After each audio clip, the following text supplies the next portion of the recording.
Am I the a-hole for wanting to give up my son after discovering he isn't mine? Original post. The situation is nothing short of a nightmare. I'm angry, depressed, and sad, and I don't know what to do. I, 32 male, am shattered and don't know where to turn.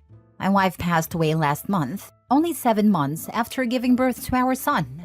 She developed peripartum cardiomyopathy, a rare and severe form of heart failure that can occur in the months following childbirth. Despite the doctor's best efforts, she didn't survive. Losing her so suddenly has left me heartbroken and in a state of constant grief. 3 weeks ago, my wife's best friend came over to visit. She was visibly nervous and eventually told me she had something sensitive to share. After some hesitation, she revealed that my wife had confided in her that she'd been unfaithful around the time our son was conceived and that there was a chance he might not be mine. I was stunned and angry. My wife's best friend was telling me this only weeks after my wife's death. It felt like an attempt to tarnish her memory.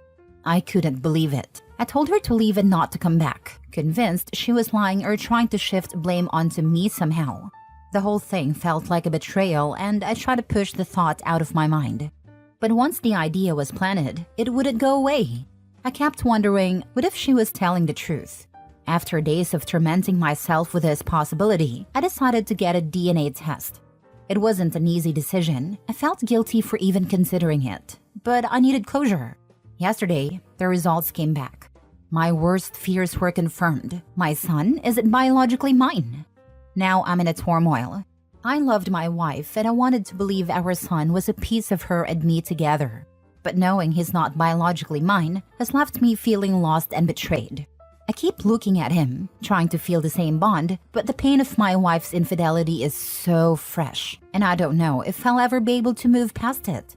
I feel awful even considering it, but I don't know if I can raise him on my own.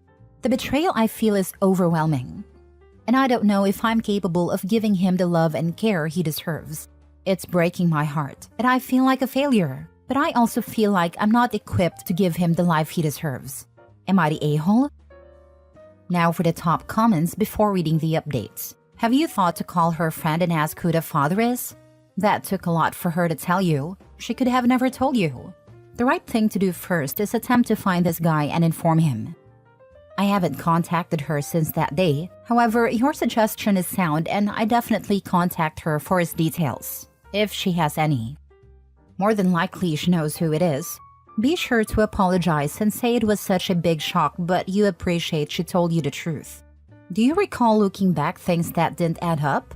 Did she ever mention a guy and put off like the person was a friend or coworker? Did any guy stand out maybe at her service or anything like that? Did you look through her phone since finding out to see if there was anything on there? Look at her bank statement for unusual charges and when she could have been seeing him. Not the a-hole. It's not the child's fault. You should tell your wife's family so they can take him. I worry if you raise him, you'll always resent him. I'm so sorry for your loss and your wife's betrayal. Please get therapy so you can heal. Best of luck, Obi. Not the a-hole. The child will feel that hesitation and frustration by the time they're in kindergarten. They won't understand why, but they will sense the mood, no matter how well you try to mask it. Feelings aren't right or wrong, they're just feelings. But they can definitely influence others. Your late wife presumably has living relatives. Contact them about it and involve them in the situation. I wouldn't just hand the baby over to the state without telling them. But if an actual relative is willing to step up, that would be a better outcome. Not the a-hole. I'm sorry this has happened. Unfortunately, now he is a reminder of betrayal and a reminder that your life with your wife was a lie. It might be best to put him up for adoption or let your wife's family take him. You will never have the bond with him that you would have had if this truth had not been uncovered. I haven't told anyone yet about the test. However, I think it'd be best if I do so immediately. Now for the updates. I hadn't thought of contacting their friend, but I will now. The replies have really solidified what I have been feeling. The child is innocent, but I don't think I'd be able to love or care for him as well as I should. Informing the family will be my first step, then contacting the affair partner if possible. Adoption will be my last resort. Many of you may believe I'm a monster, but put yourself in my situation. I hope you all understand. Mini update 2. I called her friend, apologized for my behavior, and also asked why she hadn't informed me as soon as she knew. She said her loyalties lay more with her friend than with me. Okay, fine. I asked her about the affair partner and she said she doesn't know, as it was a one-time thing. Apparently, it happened during her work time, whatever that meant, and during the daytime as she'd been told. I'm not fully understanding, but it seems like she was with a guy when she was supposed to be working. Many of you are suggesting I go through her phone or other social contacts, but I don't know any passwords. I never doubted her. We weren't controlling of each other and we gave each other plenty of privacy. The next step is informing the family. Both minded hers. I want to clarify, I don't hate the baby, and I'm not so heartless that I'd throw him out of the house. Whatever happens will be handled according to procedure.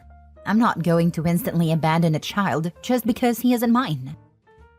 Now for the full update. Thank you to everyone who reached out with advice and support. I didn't get to respond to every message, but I really appreciate it.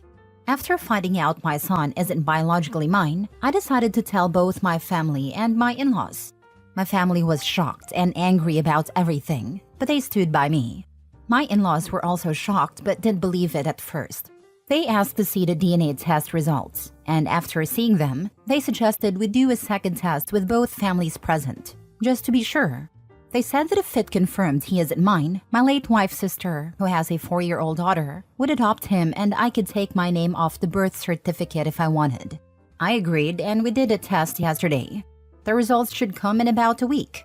Honestly, I'm relieved with how things are playing out. There hasn't been any drama and everyone's been understanding. I've also talked to a lawyer who said getting my name off the certificate should be straightforward with the test results. Thank you all again for the support, and for those who offered to adopt him, I'm sorry, but your kindness means a lot. I'll update when the final results are in. Not a-hole. This is heartbreaking knowing the last living piece of your wife's memory is just a reminder of her betrayal.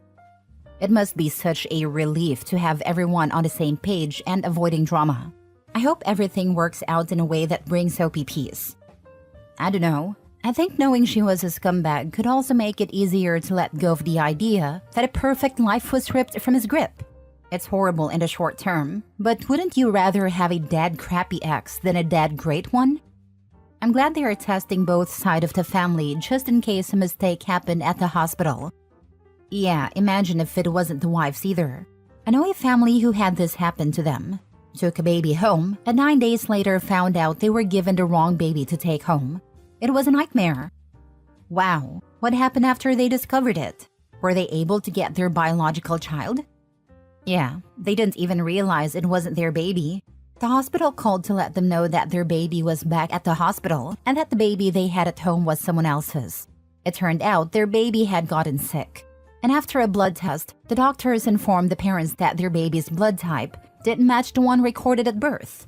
I think they cross-checked other babies born around the same time and realized it was probably this family. They all took a DNA test, and when the results came out, they swapped the babies back. But there were plenty of tears and sobbing. The mothers had been breastfeeding the babies and were both quite attached to them. I think the kids are about 2 or 3 years old now, and last I heard, the families were still good friends. Next story. Am I the a-hole for wanting a divorce immediately after my husband's affair with a coworker? We have a 4-year-old. Context. Last week, I discovered Teams messages between my husband of 4 years and a coworker that were spicy, to say the least. They were claiming to have animalistic thoughts about each other, saying that caring for each other was their main priority, and my husband even told her that he thought they would be together a few years from now. Although the spicy messages seem to have mostly occurred in the last couple of weeks, their discussion history was long and extensive, with deep conversations about shared music, books, TV interests, things happening at home, and their feelings and emotions. One of my husband's messages implied that some version of this affair had been going on for at least 6 months. The night before this discovery, we had actually made a commitment to each other to really try again in our marriage. I prompted this conversation because I could sense something felt off or different. We both agreed to put in the effort. However, when I found messages the next day, There was no indication that he was planning to end things with her, despite our conversation the night before. I think he intended to try with us and continue things with her as well. As soon as I discovered the messages, I left the house and haven't seen him in person since. My 4-year-old son and I are now back in the house, while my husband stays with his parents until we make long-term arrangements. Given other tumultuous times in our shared history, including drinking issues on his part around the time our son was born, I met with a divorce lawyer today and I'm strongly considering proceeding. I let him know this. The problem is that, of course, he's now telling me he loves me, loves our family, and wants me to come back home to make things right.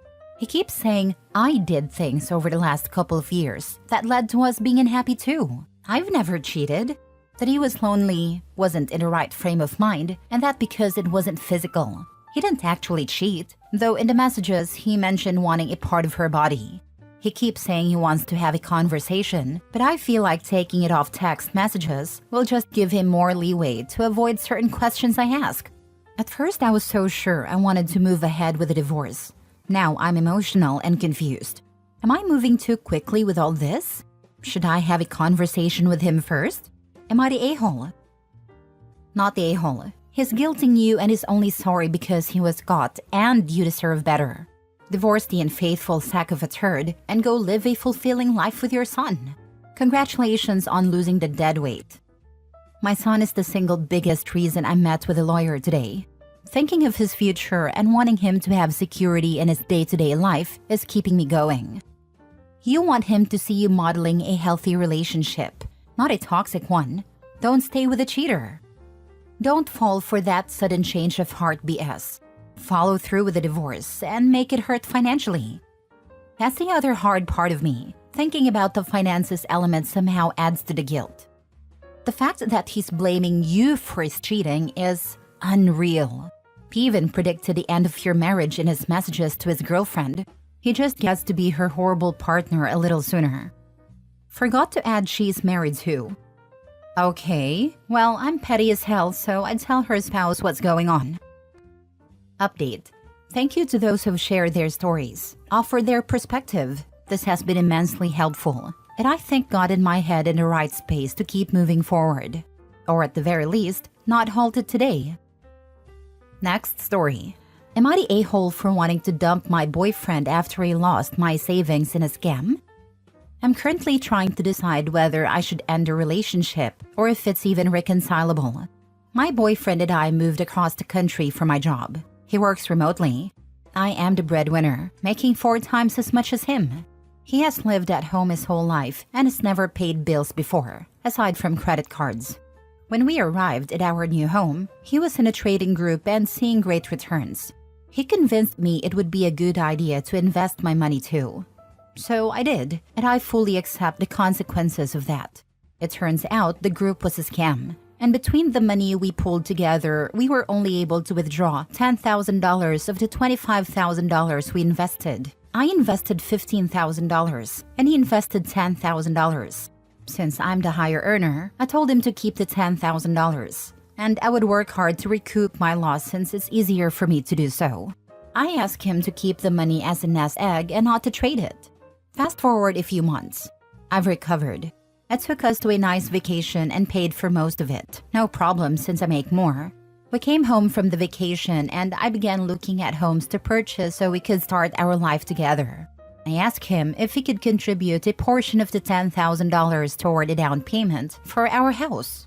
He then informed me that he had attempted to trade the money to make back our loss and lost it all. He never even told me about it or consulted me before he did it. He has an expensive knife collection back home, and it's worth noting that half of his paychecks go toward paying off his debts, so he can't contribute much to bills. He won't sell off the collection to put himself ahead in life. Am I the a-hole for dumping my boyfriend for being poor with his money and making bad decisions? Girl, what? You can't be this afraid to be single. Have some self-respect. He lost money you worked for and you let him off the hook? Hey, the first incident is as much her fault as his. He's obviously an idiot, but anyone putting that kind of money into something needs to do their own research, especially if the person bringing the offer doesn't exactly have a strong financial background. No, you're sensible. Incompatible financial values are the major cause of divorce. I think it's hard because for the first year everything was storybook perfect. Felt like I was going to spend my life with this person. Then the financial woes started to unravel and it's just hard to accept. I know what I need to do, but reading outsiders' perspective makes me feel more confident and serves as a reminder that I'm not being irrational.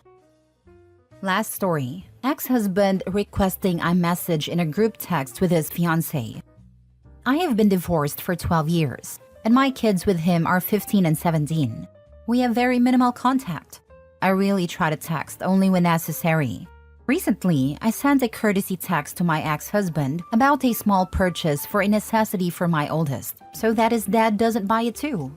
The follow-up text from him was, "Hey, I just want it to be known I want my fiancé included in the messages. Whatever you text, she knows anyway. No point leaving her out. If you leave your husband out, that's not my business. Whether you like it or not, she's just as much a part of their lives as I am. So in the future, please include her. I'm not trying to start anything. I feel like it's a respect thing to include her. Fiancé is my other half, and we make decisions together. Thanks." Am I the a-hole because I do not want to message both of them? In the past, when I tried to include her in an effort to get along, anytime there was a disagreement, it became a 2 versus 1 argument. And they had what I feel is verbally abusive communication. In this instance, my ex said I was being childish, ridiculous, etc. because I said no. He is relentless in this request. Not the a-hole. I will message you as required about our children. What you do with those messages, if you share them with your fiancé or not, is not my concern. I intend no disrespect, but how you handle your relationship is on you, not on me. And, to be clear, you don't get to tell me what to do, so stop trying. I'm petty. I'll include her in the texts when you add her to our custody agreement. Until then, per our legal paperwork, I will only be communicating with you. It's not your problem if his fiancé is so insecure about a relationship that's been over for 12 years. I often wonder if he messed up and she feels like she can't trust him. I don't understand step-parent insecurity. I left him 13 years ago and have never regretted it for a moment.